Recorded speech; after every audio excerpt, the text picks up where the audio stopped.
Student life में जो एक संघर्ष है, ठीक है, लड़कों में भी संघर्ष होता है, लड़कियों में भी संघर्ष होता है। तो लड़कियों के बारे में तो हर कोई कहता है, लड़कों का संघर्ष अधूरा रह जाता है, उनके संघर्ष के बारे में बहुत कम चर्चा होती है। तो आज थोड़ा सा उनका डिस्कशन हम करें। तो सोचो एक छोटा सा एक लड़के की डिस्कशन हम करें तो जब एक लड़का जन्म लेता है, ठीक है, लोग कहते हैं कि हाँ इसका फ्यूचर तो बहुत ब्राइट होने वाला है, बहुत आगे चलकर बहुत नाम कमाएगा, ठीक है। लड़कियों से तो ऐसा होता है कि नहीं इनके लिए तो ज़्यादा मेहनत करनी है, ये करना है, ये लड़का है तो जीवन में ऐश करेगा, मौज करेगा। बट रियलिटी ऐसा नहीं है मेरे भाई। हम कोई ऐसे परिवार से नहीं बिलोंग करते हैं जहाँ पर बहुत अथाह पैसे रखे हुए हैं, ठीक है, जहाँ पर ऐसा है कि दरवाजे पर 3-4 गाड़ियाँ खड़ी हैं और हमें तो सिर्फ यहाँ मौज करना है, टशनबाजी दिखानी है, थार गाड़ी लेकर घूम रहे हैं, पैसे कमा रहे हैं, किले बेच रहे हैं, ठीक है, पूरे टशन में। मेरे भाई अगर वैसे परिवार से होते तो आप ना यहाँ पढ़ रहे होते ना हम पढ़ा रहे होते।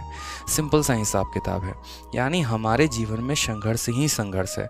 और ये संघर्ष तब शुरू हो जाता है जब हम 8वीं 9वीं क्लास में होते हैं, ठीक है। 6ठी क्लास से तो शुरू हो जाता है, 8वीं 9 से और ज़्यादा होता है।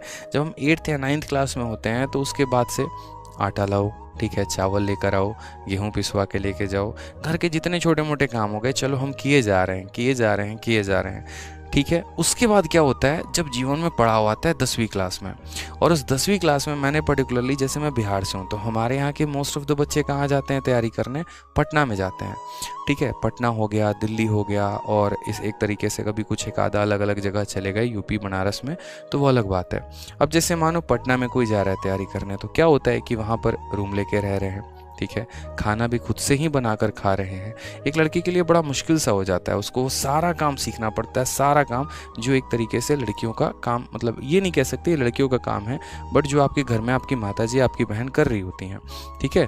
जैसे खाना बनाना, खुद का बर्तन धोना, खुद के कपड़े धोना, इसी तरीके से एडजस्ट करना, सफाई करना, ठीक है। तो सारा काम मेरे भाई यहाँ पर ये सारा काम आपको करना पड़ता है प्रॉपर तरीके से। फिर उसके बाद जैसे जैसे जैसे जैसे आपकी उम्र बढ़ती चली जाती है, आप तैयारी भी कर रहे होते हैं, पढ़ाई भी कर रहे होते हैं, आपको अपना खाना भी बनाना है। मैंने एक शेड्यूल देखा, जैसे सुबह उठा, खाना बनाया, फिर कोचिंग गए, फिर भाग कर आए, फिर खाना बनाया, खाना खाया, आराम किया, खुद के कपड़े भी धो रहे हैं, पढ़ाई भी कर रहे हैं, उधर से घर का फ़ोन आ रहा है, वो प्रेशर भी झेल रहे हैं, बीच में थोड़ा सा पार्ट टाइम के लिए ट्यूशन भी पढ़ा रहे हैं यहाँ पर, ठीक है। अपना तो यहाँ भार उठा ही रहे हैं, अपने परिवार में और लोगों का भी यहाँ पर भार देख रहे हैं। तो ये कई सारे मेरे भाई यहाँ पर काम हो जाते हैं। फिर उसके बाद चलो थोड़ा ऐसा लगता है कि यार नौकरी लग जाए तो शायद तब जीवन सुखम सा हो जाए, लेकिन ऐसा नहीं होता। जैसे जॉब लगती है उसके बाद आपको अपने लिए कम, थोड़ा परिवार के लिए ज़्यादा सोचना पड़ जाता है। पहली सैलरी आते कभी कभी ऐसा होता है, किसी एक पर्सन को ढूंढ के दिखा दो जिसने ऐसा किया हो कि उसकी पहली सैलरी आई हो 70,000 और उस पूरे के पूरे ने उसने अपने ऊपर खर्च कर दिया हो। हम ये शर्ट लेंगे, जीन्स लेंगे, ये लेंगे, नहीं होता। सबसे पहली सैलरी घर भेजना, दूसरी सैलरी भी घर भेजना। खुद कमाते हैं तो उसके बाद अपनी बहन की शादी करो, अपने भाई की शादी करो, थोड़ा सा अपने भाई को पढ़ाओ लिखाओ, सक्सेसफुल बनो, जो बड़ा होता है परिवार में, ठीक है। थोड़ी सी उम्र बढ़ती क्या है, घर वालों को तुरंत जल्दी पड़ी होती है, शादी करवा दो, शादी कर दो, शादी कर दो। अब शादी भी हो गई मेरे भाई तो फिर वही बोलेंगे सब मौज तो तुम्हारी है। कहाँ से मौज आ गई यार, कुछ पल तो मिलने थे ज़िंदगी जीने के, वो भी तो नहीं मिल पाए।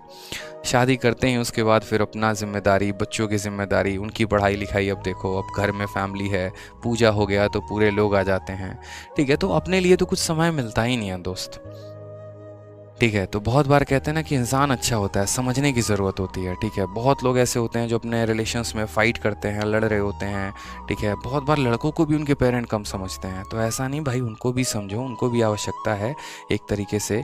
यहाँ पर वो भी फ्रस्ट्रेटेड होता है। कुछ लोग तो ऐसे भी होते हैं मेरे भाई यहाँ पर, ठीक है, मतलब क्या ही बोलेंगे यार, ज़िंदगी में खुद में फ्रस्ट्रेटेड है यार, मतलब ठीक है। बहुत बच्चे तो ऐसे भी होते हैं, ज़रूरत पड़ने पर सिक्योरिटी गार्ड की भी नौकरी करते हैं, बताएंगे नहीं घर पे, क्यों? क्योंकि यार मतलब संघर्ष ही ऐसा है कि बता भी नहीं सकते हैं।